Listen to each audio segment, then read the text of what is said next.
Scanning for audio.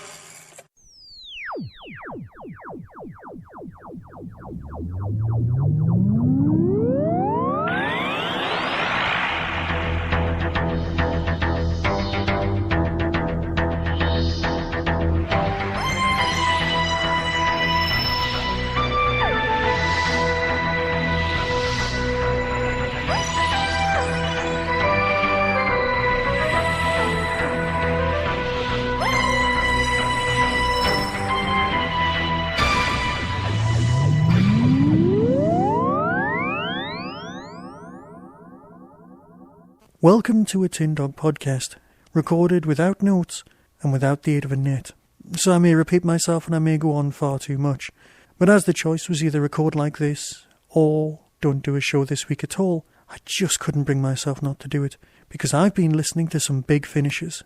The latest pair of stories, and I'm not even sure if the third one is part of a trilogy or not, and one of them is simply fantastic. They're the latest Sylvester McCoy stories. The first one, Project Destiny, and the second one, A Death in the Family, both fit together and dovetailed beautifully. I was lucky enough to listen to them both back to back because I had a particularly long journey and a nice piece of driving. Death in the Family is possibly the greatest Big Finish audio since Spare Parts. And I don't say that lightly. Anyone who knows how much I love Spare Parts really, really knows what I'm saying there. Which is unfortunate because it does tend to overshadow its sister piece, being Project Destiny. Project Destiny manages to sew up all of the project stories beautifully. And if anything, these stories really do bring to an end a lot of storylines. It almost feels like Big Finish actually thought they were going to lose their license and they better sort out some of the plot strands that were begun 10 years ago. The project series really starts with Evelyn and the 6th Doctor, but here we have the 7th Doctor, Ace and Hex. Without wanting to give too many spoilers away, there are characters that have existed throughout the project series, and what's happened to them and their children that really, really is part of this story. But like I said, I don't want to give away too many spoilers.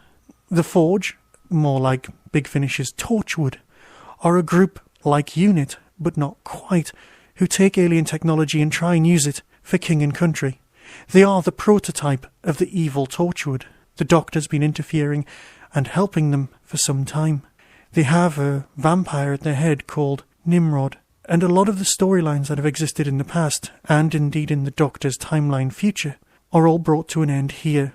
There is an alien infestation across London, something that, when you're listening to it, does sound a lot like Wirren, although they are never mentioned. The Doctor has to help, and then hinder, and then just take everyone on. It's such a great classic old story, but I don't want to give too much away.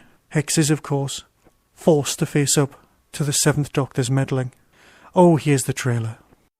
Coming soon from Big Finish Productions, Doctor Who, Project Destiny. Can't get used to London like this. 2 months since the evacuation. Still no closer to a breakthrough. Upon this street where time has died, as if London has just stopped. But why? Jared? I can't tell, Mom. It's like something just disrupted the signal. Some weird energy discharge nearby in the last few minutes. Keep trying!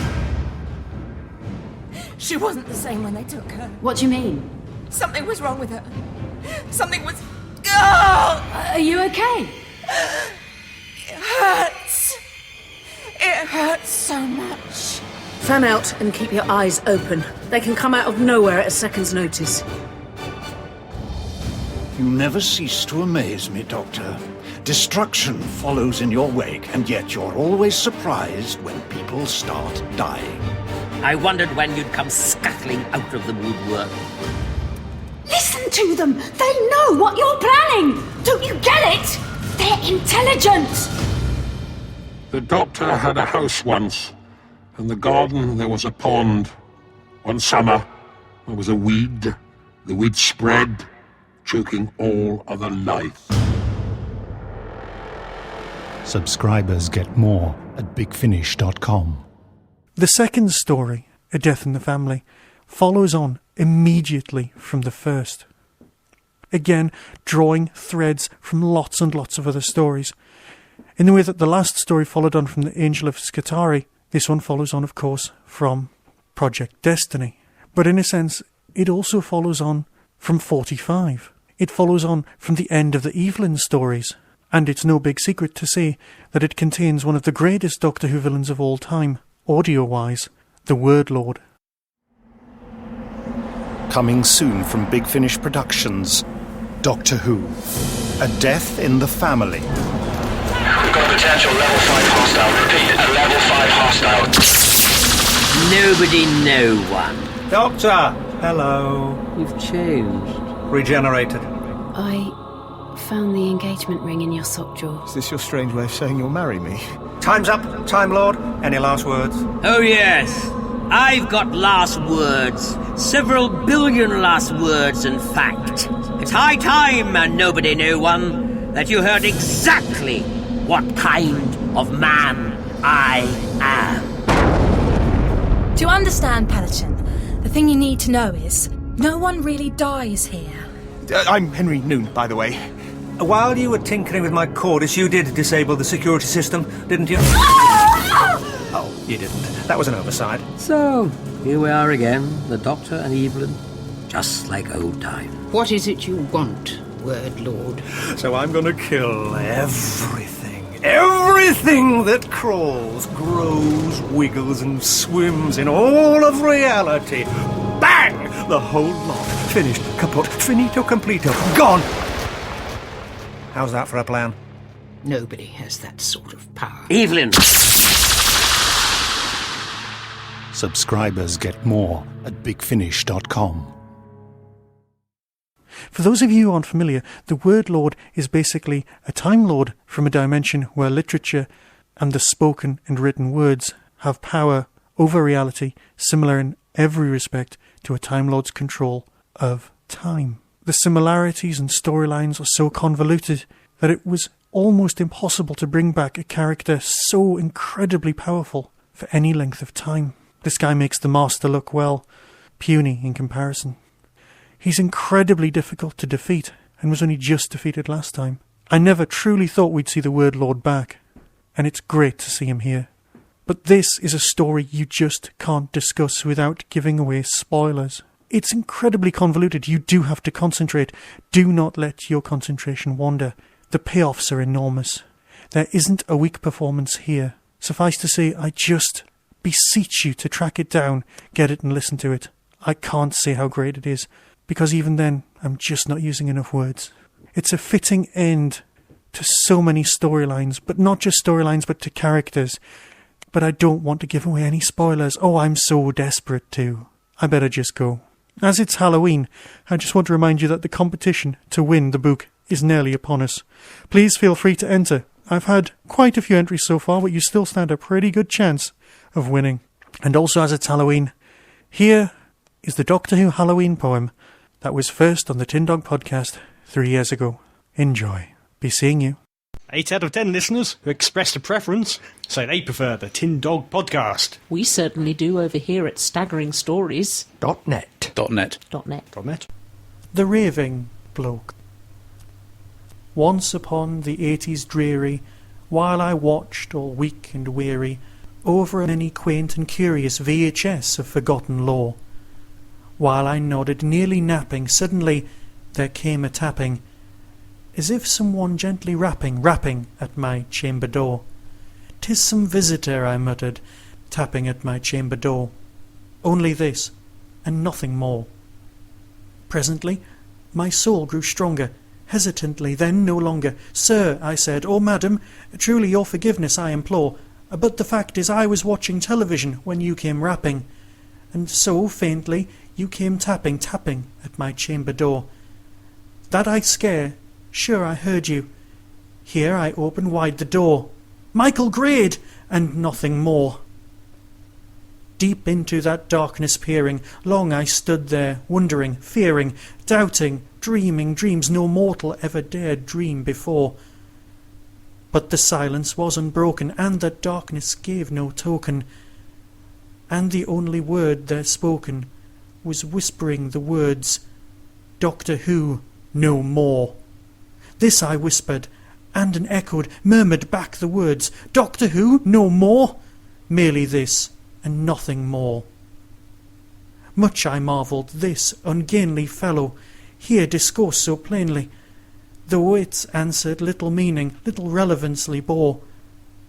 For we cannot help aggrieving that no living human being ever yet was blessed with seeing grade at his chamber door. Man or beast above the head of Pertwee, above his chamber door. With such vehemence came this word again, nevermore. Prophet, I said, thing of evil, prophet still, if BBC director or devil, whether temper sent or whether tempest tossed thee here ashore, desolate yet all undaunted, on this desert land enchanted, on this home by horror haunted, tell me truly, I implore, is there no hope for my Time Lord? Tell me, I implore. Laughed the controller, nevermore. With these words he flew away, and the BBC, never failing, still sitting on the rights evermore, still plotting, scheming, waiting upon a man to rap at my chamber door. And this man, let's call him Russell, his eyes are dreaming of his common myths. And the new controller will hold promise, dreams of blue lights still a-flashing. And my soul rises from that shadow that lies floating on the floor. Doctor Who, forevermore. Happy Halloween. Urgent subspace communication incoming. For the first time in its 4-year history, the Tin Dog Podcast is proud to announce a competition. Yes, I'm giving away the new Michael Moorcock book. Not only is it the new Michael Moorcock book, but actually it's signed by the man himself, and all thanks to ForbiddenPlanet.com. The Coming of the Terraphiles is one of the most eagerly anticipated Doctor Who novels for a very long time. For those of you unfamiliar with Michael Moorcock's work, he's a science fiction giant. It just goes to show the sort of credibility that Doctor Who nowadays has. Anyway, enough about that. On with the competition. It's a multiple choice, and I'm sure you'll be able to find the answer on Wikipedia, if you don't know it off the top of your head. The competition is this. Michael Moorcock wrote about what sort of champion. Was it A, an eternal champion, B, an endless champion, or C, an immortal champion? Send your name and address, together with the answer, obviously, to the usual address.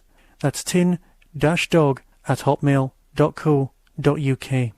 The closing date for this competition is the 31st of October 2010, because by then Michael Moorcock will have been to Forbidden Planet in London and signed copies in order to send them to us. And then on to you. You know you want it. It's signed after all. Good luck.